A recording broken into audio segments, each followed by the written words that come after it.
Good morning, all you lovely people. Here on the 3rd of July 2026, and what a Saturday is waiting for us with the international rugby kicking off, and for us waiting anxiously to see what our Springbok team does against the English. Isn't it ironic that the rugby this year started against the Barbarians as a test, and then against the English, our old foe? When I see these things happening, for me it's like a prophetic thing that's happening. For me it's prophetic. Other people will see it as something else, but I see it as prophetic. First we're facing the Barbarians, and then we're facing the English. So hopefully, by the grace of God, perhaps this year will be the year of change. We need the year of change. In any case, while my lovely wife is making me some coffee behind me, I am slightly late. I'm going to look at unemployment this morning. We've got unemployment that is rife in South Africa, and we still have more illegal immigrants coming this way to get jobs. So let's have a look at Rudy Watse. Good morning. We're going to look at a few things. I just want to get all my ducks in a row. Quack, quack, quack. And these are important things. I just want to check if I don't think I did this one. Let me open this Word document. We're going to look at and chat a bit about unemployment. But I'm also going to be chatting about something that's very important for the nation, which is a biosecurity response plan. We've done a lot of teachings, and I've given you a lot of information about what the Federal Alliance wants to do once it comes into power. Now, welcome to a video of the Federal Alliance of Southern Africa. And if you haven't signed up yet on the YouTube channel, please do so. It costs you nothing, right? And looking at the YouTube channel, I'm looking at the YouTube channel at the moment. Over the past week, we have gone from about 282 followers. We are now at 318 followers. So that's great. These are people that have subscribed, and that's awesome, right? Get people to subscribe, get people to become part of. The video, the units for the Defence Force has now reached 1,934 viewers. That's nearly 2,000 views on YouTube. I've never gotten this close to 2,000 views ever. And that's the most. And our other two videos are slowly climbing. They are doing better than average. And I see some people returning to other videos, which is good, right? So we started with the FA of SA in English on 19 May as an introduction. We did the just war theory, we did the Bill of Rights, we did the manifest, the Constitution, military requirement, policing, crime, meetings, governmental model, Office of the Press Secretary, financial upsets, the Secret Service, medical, units for the Defence Force, units for the police force, and illegal immigration. So today we're going to have a look at biosecurity. But not only are we going to look at biosecurity, we're also looking at unemployment. Now, in everything that I've dealt with you guys over the past few weeks, you've come to realize that we actually have enough work for all of South Africa, basically. We can bring unemployment figures down rapidly, when we come into power. Now, I want to read you something. I will read it as soon as we have more viewers. I want to read you guys something, a message that I was sent by a black man, and how I responded to what he said.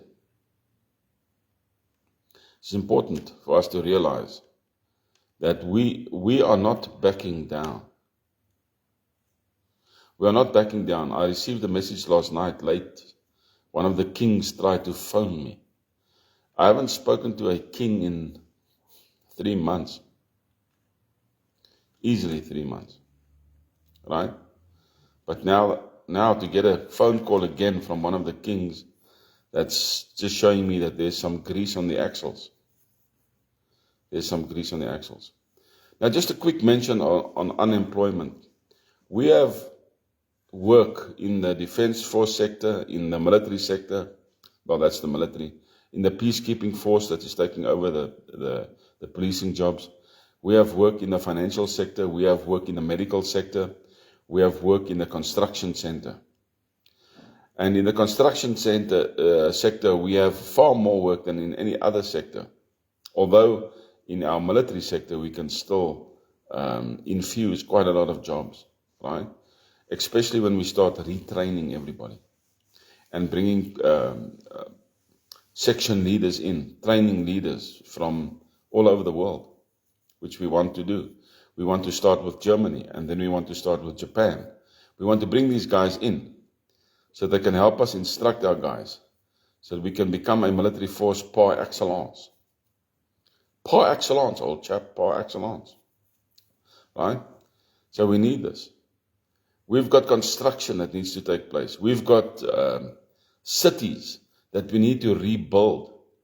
I watched a YouTube video last night on 10 abandoned places in South Africa. And one of the abandoned places is the Kempton Park Hospital. Do you know how big is the Kempton Park Hospital? How big those grounds are. And structurally, that building is still fine. Structurally. We've got an old, leprosy hospital in Pretoria that's got huge grounds, but has been becoming, it has become a place of informal settlement, close to the city. That place we have to tear down. We can't use that again. It's not even of historical value anymore.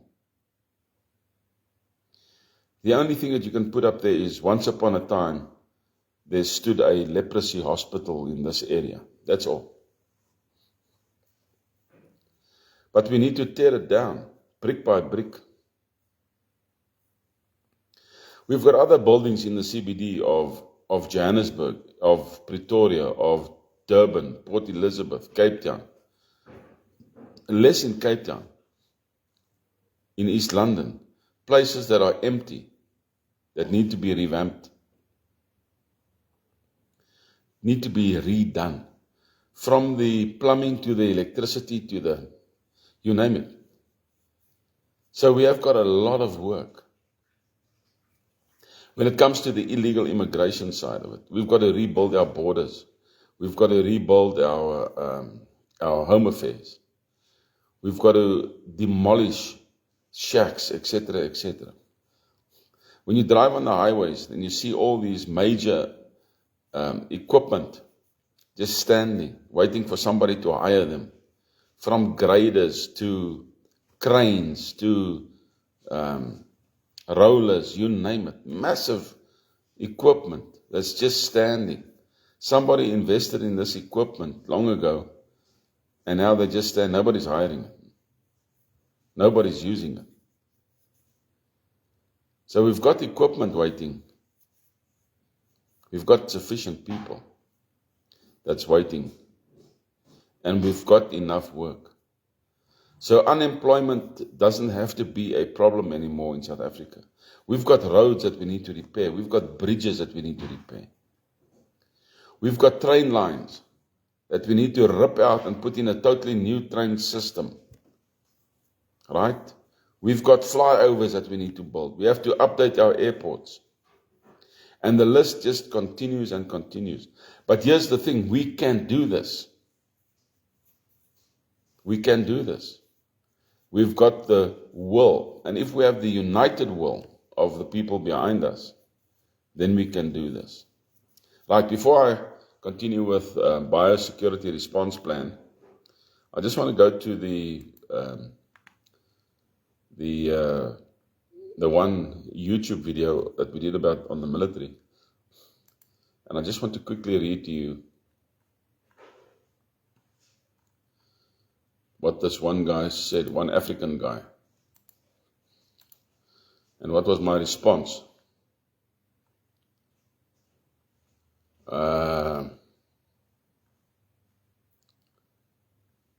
This is the response of an African on what we did. All right? You can hear his mindset. Listen to him.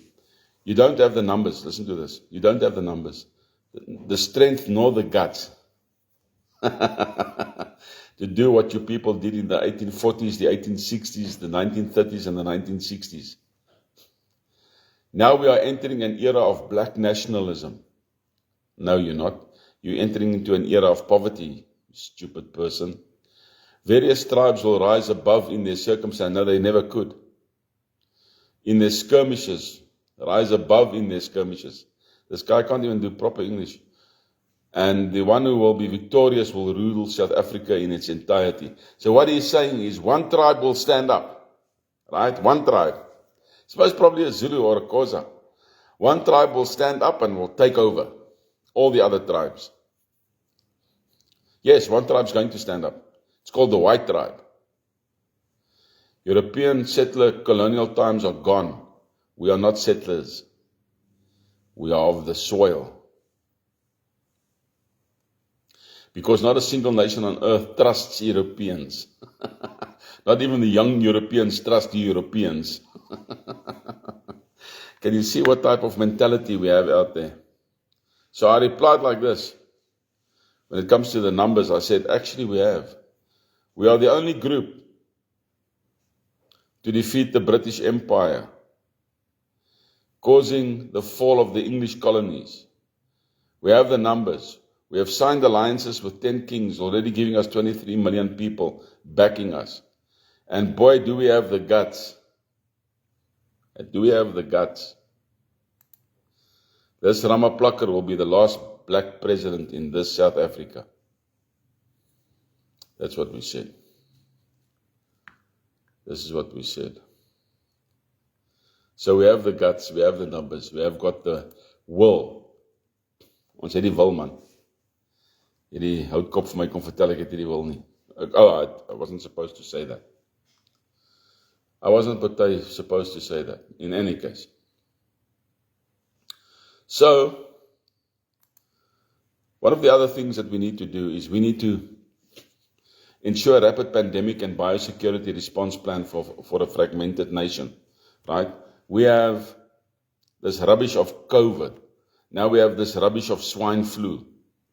And they're going to continue with their Carnegie plan, with their 2031 plan, with their plan of trying to thin out the world's population by murdering us with biological weapons. The problem that we have is we don't have a proper biosecurity response plan. We don't have this.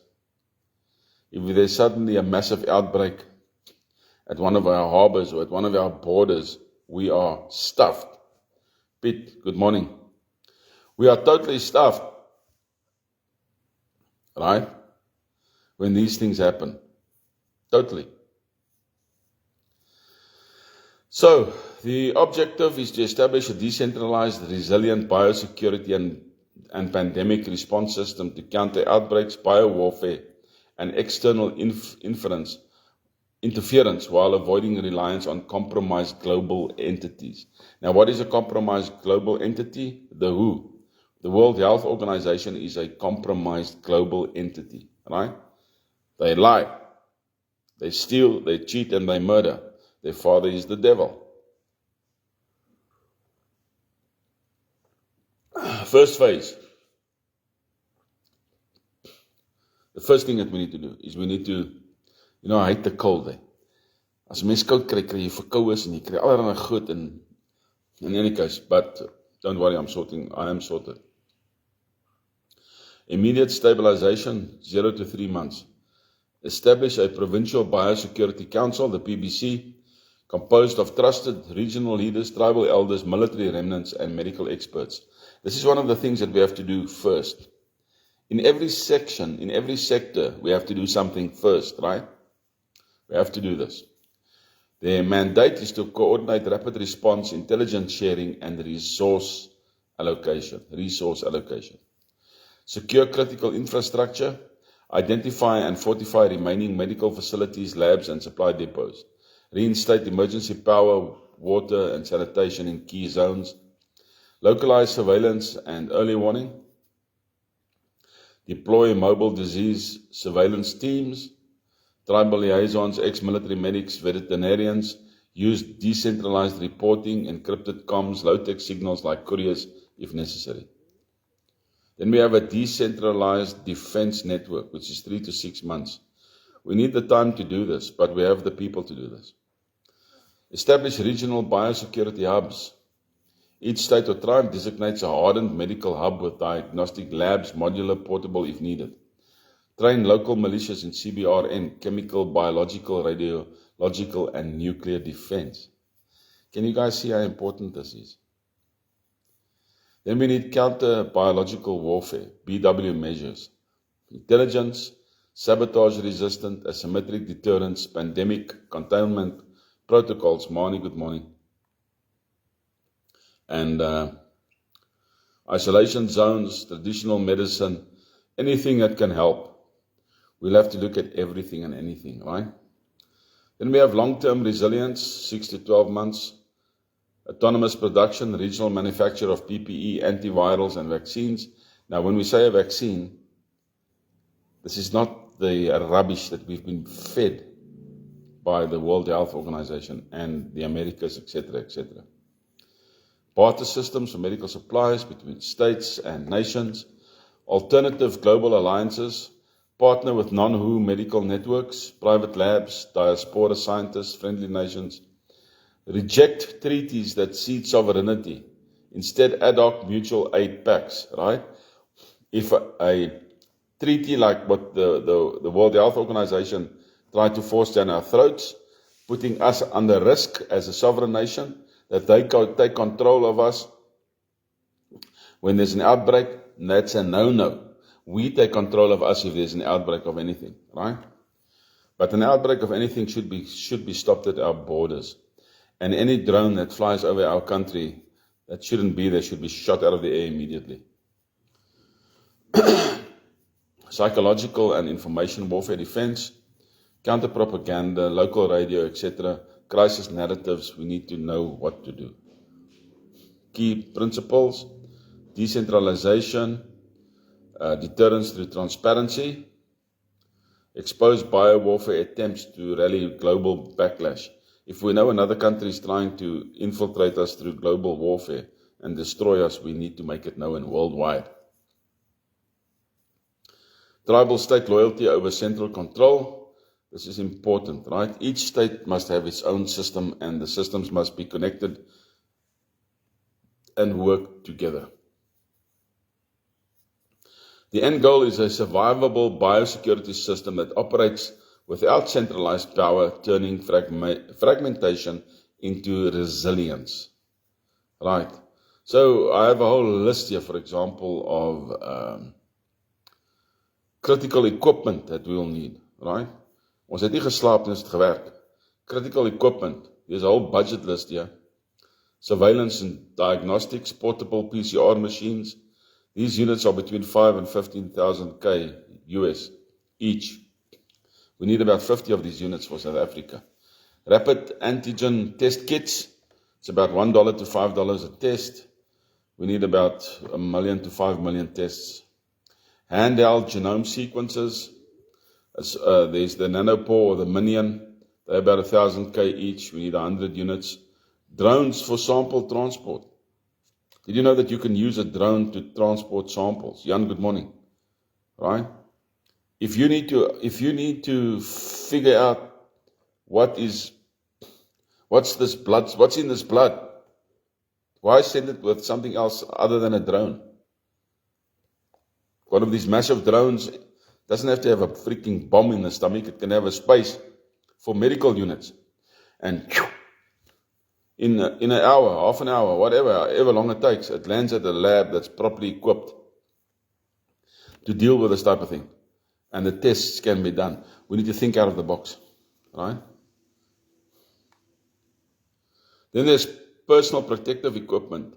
You know, I wonder if there's a hazmat suit in South Africa that's working. We need N95 masks. This is decent things. We need Tyvek suits. It's about, it's very important. It's an important suit, but it's a cheap suit. It's not the hazmat suit itself. We need gloves, goggles, face shields. There needs to be medical treatment and containment, modular field hospitals, portable ventilators, antiviral and antibiotic stockpiles. Then we need biowarfare defense, CBRN detection kits, decontamination sprayers, mobile autoclaves, logistics and communication, satellite phones, encrypted mesh networks like GoTenna, all-terrain medical transport vehicles. It's a big job. So I started with unemployment this morning so that you can understand that there is a lot of work in South Africa. We have been left behind because of this corrupt government that's been placed above us. We've been left behind. Right? And we need to sort this out. But there's enough work. Okay? And everybody that's been part of the Federal Alliance since our inception in 2022 up until now, who've been listening to my videos, who've been supporting us, I'm going to be pushing your buttons first. Alright? Jan, jy is nie te oud nie, man. Jy kan nog agter 'n lesenaar sit. Stem jy saam? Do you agree? This is a 1,000 grams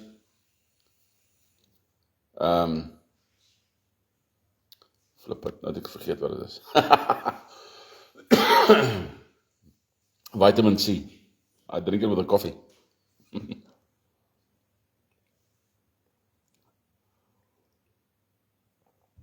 We need to take care of each other, né?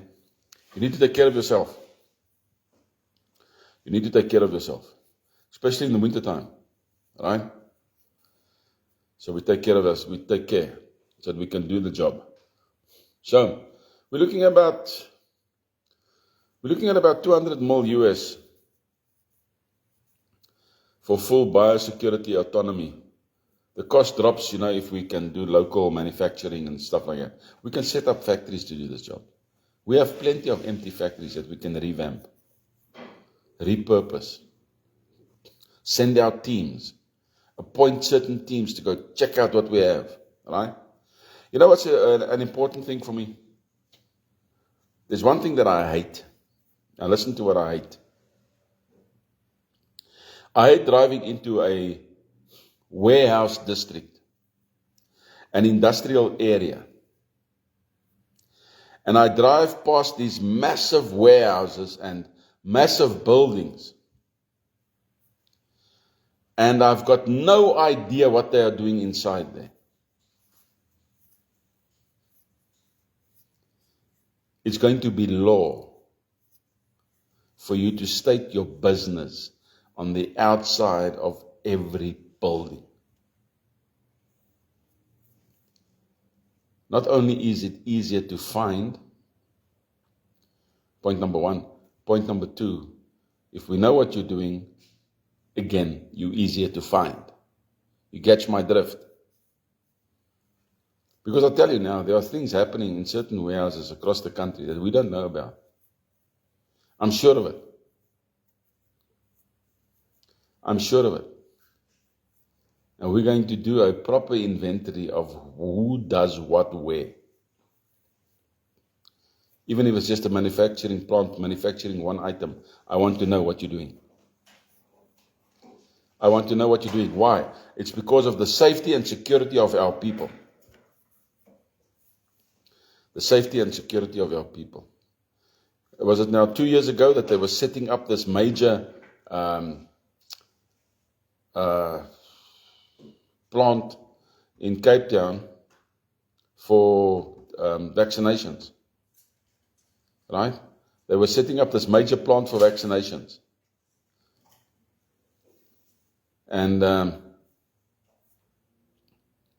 so how far are they with that plant? Have they started making vaccinations that we don't even know about yet? What have they produced there? Right? Anything that's not above board, that would seem to be a hazard or a problem for South African people, we will freeze those assets, confiscate that stuff, and we'll hang those. I'm telling you what, we want to get rid of them. In any case, potential partner nations, there are nations that can give us biomedical and medical supplies like India. India is fairly good with pharma production. Cuba has got a very strong medical diplomacy. Now, it sounds weird. Cuba, they're a poor nation. They're only poor because of the regime that's above them. If there can be a regime change, which Donald Trump really wants, right, then Cuba can be a strong medical a nation to be an ally with, because they've got a lot of biotech expertise. They really do. Serbia, for example, is absolutely defiant of the World Health Organization. They hate them, just like I hate them, right? And they have their own vaccine production plants, and they're doing much better than anybody else. So that's somebody to look at. Hungary is skeptical of who produces its own PPE vaccines. That's simple vaccines. Then even Vietnam has a localized pandemic response success. They have localized pandemic response success. So we can reach out to these nations and get some help. Nations that oppose Western hegemony, the hegemony means control of, right? They oppose it, like Russia, for example. They are very good at CBRN defense tech, and we can get them for that. China, we can be, but we must be very careful with China. Iran, even Iran, have experience with sanctions busting medical procurement. They had to get their medical supplies somewhere, and they found out a way of doing it. Then Belarus, another nation, is defiant of global health mandates. Alternative health networks, we have the African CDC. They are distrusting the World Health Organization. There's private labs in the UAE and in Singapore, pay-for-service diagnostics. Then there's, of course, diaspora scientists, expats, willing to assist covertly or willing to come back. So there's a lot of things that we can look at, right? Here in South Africa, for example, and I've got a lot of information, guys, and I don't want to bore you with the information. I'm just scrolling through my pages, 16 pages. I'm here on page 5 now. But here in South Africa, for example, we have Aspen Pharmacare in Port Elizabeth. We have BioVac in Cape Town. We have Afrigen Biologics. We have the National Institute for Communicable Diseases. We have to look at these things. Then we have a network of university labs. There's also traditional medicine and herbal remedies. We have limited existing CBR units. There's actually a CBRN battalion in the South African Defence Force. They are small, but they are trained in decontamination. We have Mechchem, which is a Denel subsidiary. They are experts in demining and biohazard cleanup. So we have something. We don't have everything, but we have something. That's what we have. So the point of this morning's discussion is basically, first of all, if we do not do something soon, even a small thing like biohazard, biochemicals, biowarfare, can destroy this nation.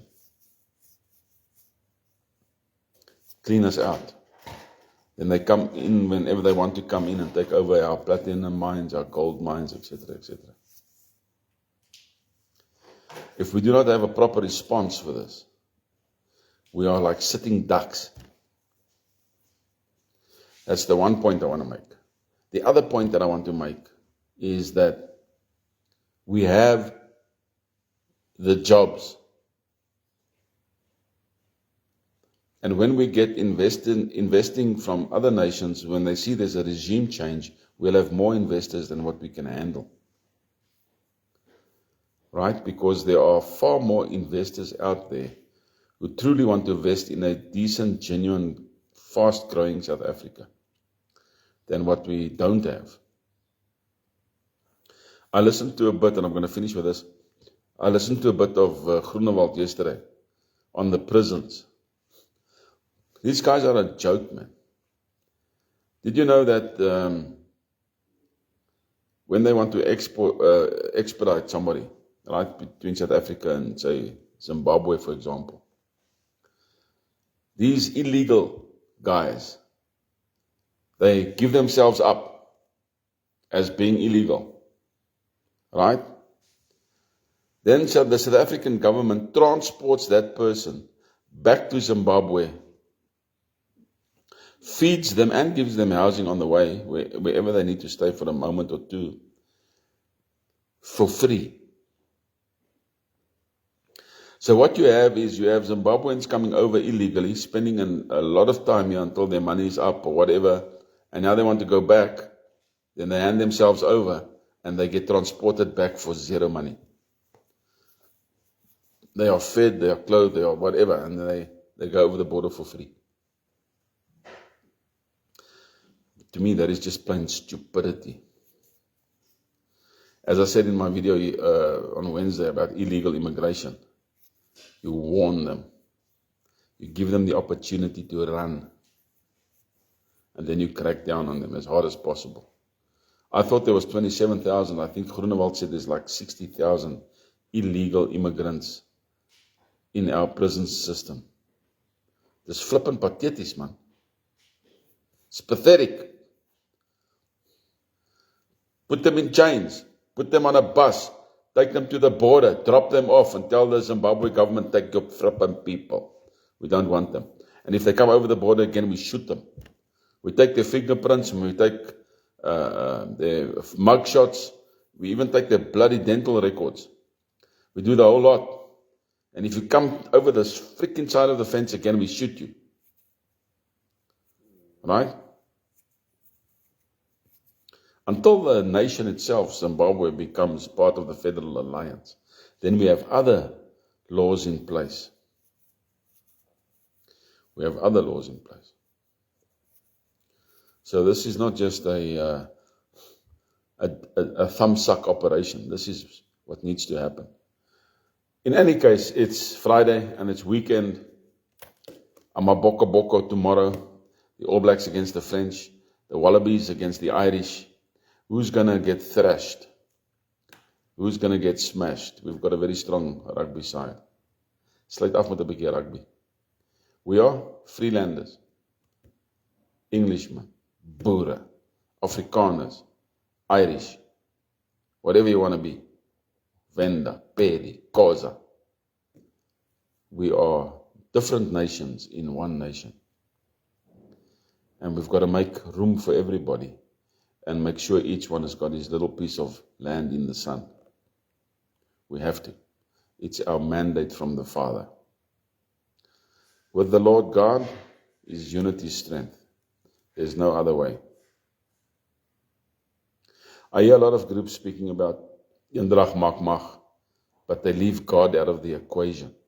You cannot leave God out of any equation. Not in the nation and not in your personal life.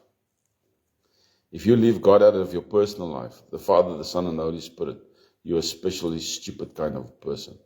Good morning, Aina.